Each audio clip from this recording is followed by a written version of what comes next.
Армысыздар, құрметті пайдаланушылар. Қазіргі кезде сыбайлас жемқорлық әлемнің кез келген елінде оның саяси дамуына байланыссыз, оның ішінде Қазақстанда әлеуметтік құбылыс ретінде өмірін жалғастырып келеді. Ол тек ауқымдылығымен ғана ерекшеленеді.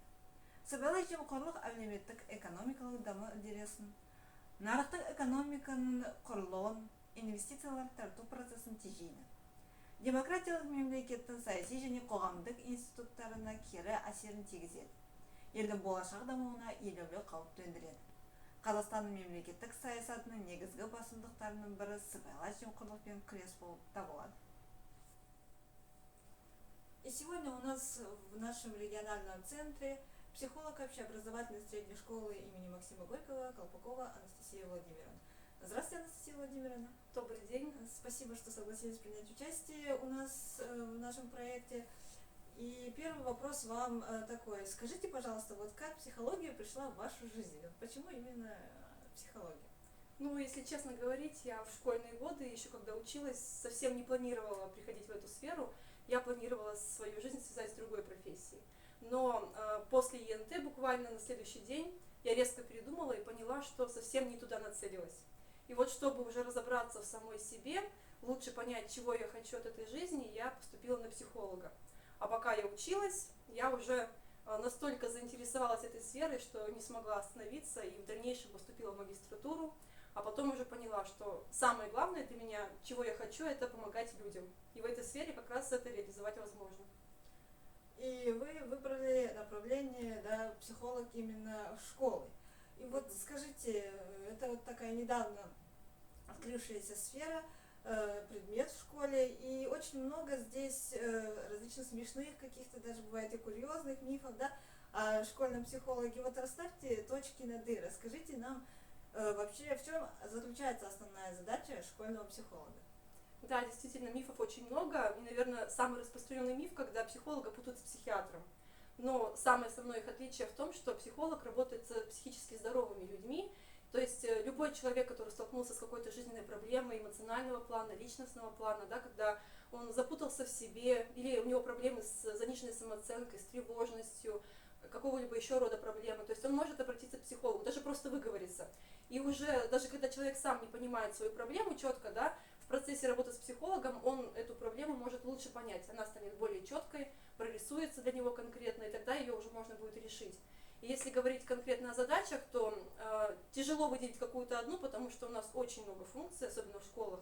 Но если в самых таких общих чертах объединить, то основная задача – это оказывать помощь всем участникам образовательного процесса, то есть и детям, и их родителям, и педагогам в решении их каких-либо проблем. И я вот обычно представляю себе роль психолога в школе как такой особый мост между двумя берегами, на одном из которых мир детей, а на другом мир взрослых.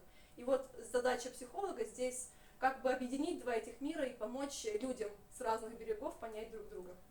А вот скажите, пожалуйста, тогда как детей научить различать, что такое хорошо и что такое плохо? Потому что вот зачастую, да, бывает, что вот говорят, школа, дом, они должны пропагандировать детям, да, вот именно принципы хорошо и плохо, и зачастую бывает, что родители, да, они дома могут сказать при детях что-то не то, или могут сказать одно, а сделать совсем другое. Вот ваше мнение.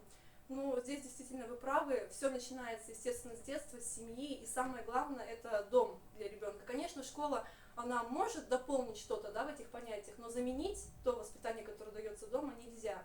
И действительно, часто у нас взрослые при детях обсуждают совсем то, что не стоит при них говорить, то есть считают, что ребенок маленький, и он ничего не понимает, да, не запомнит этого. На самом деле дети как губка, они впитывают все вокруг. И, конечно, здесь я не буду оригинальной, скажу, наверное, известную истину, что если мы хотим чему-то хорошему научить ребенка, то нужно подавать ему соответствующий пример. Потому что то, что ребенок видит изо дня в день, да, каждый день, наблюдая своих родителей как образец поведения, для него это действительно становится нормой, и он считает, что так принято, так положено. Если мы будем сами подавать, как педагоги, так и родители, да, своим собственным примером такой образец, модель поведения, которую мы хотим воспитать в ребенке, такая она у него и будет. Ну, а теперь следующий вопрос у нас к вам такой, раз мы собрались у нас в центре Парасаджала. Вот бывает так, что в школу преподавателям скидывают какие-то разнарядки, говорят, что вот по коррупции нужно провести такое-то мероприятие. Но зачастую учителя не знают, как это сделать, как донести детям. Вот с вашей точки зрения, как нужно работать с психикой детей вот именно в этом направлении? Мгм. Ну, если так посмотреть, то я скажу, что нужно подбирать все, исходя из возрастных особенностей детей, потому что нет смысла с младшими школьниками, да, в начальном звене обсуждать само слово коррупция, какие бывают механизмы борьбы с этим явлением, да, в обществе. То есть здесь можно даже в обычные занятия, в обычные темы включать обсуждение, да, этих вопросов о значимости честности, да, справедливого отношения к другим людям, к труду, и донести до детей то, что если каждый человек в своей работе будет выполнять все качественно и честно, тогда, в принципе, и всем будет хорошо, да, всем будет лучше. А уже с средним, со старшим звеном здесь уже можно в более осознанном возрасте проводить такие мероприятия, которые уже направлены конкретно, да, на эту специфику коррупции, то есть уже круглые столы, дискуссии, различные дебаты, когда дети смогут сами в процессе обсуждения вывести то знание, которое мы хотим до них донести. Конечно, можно проводить беседы, разъясняя, что такое коррупция, да, причины ее появления и как с ней борются, почему с ней борются, но это обязательно должно быть так, чтобы ребенок тоже участвовал, чтобы дети участвовали, потому что уже это давно известная истина, что человек лучше запоминает и воспринимает информацию, ту, которую он добыл собственными рассуждениями, и должны дети участвовать в этом, то есть они должны обсуждать в группах, может быть, где-то, какие-то рисовать, может, творческую работу добавлять, то есть кластеры, рисунки по этой теме, но именно в ходе обсуждения, то есть сначала обсуждаем, потом уже как-то это отображаем, чтобы это закрепилось в каком-то представлении у них. Вы уже, можно сказать, буквально ответили на наш следующий вопрос, да, что можно посоветовать учителям, какие формы, методы и тренинги для проведения различных мероприятий. Может, что-то вы еще можете добавить? Ну, вообще можно и различные игры использовать, в которые мы можем вплетать эту тему, потому что мы, в принципе, в любой беседе, да, в любой игре можем довести до нужной нам темы, если мы используем подходящий материал или подходящие примеры. Ну и также, да, дискуссии, круглые столы, чтобы ребенок действительно участвовал в этом активно, и творческая работа.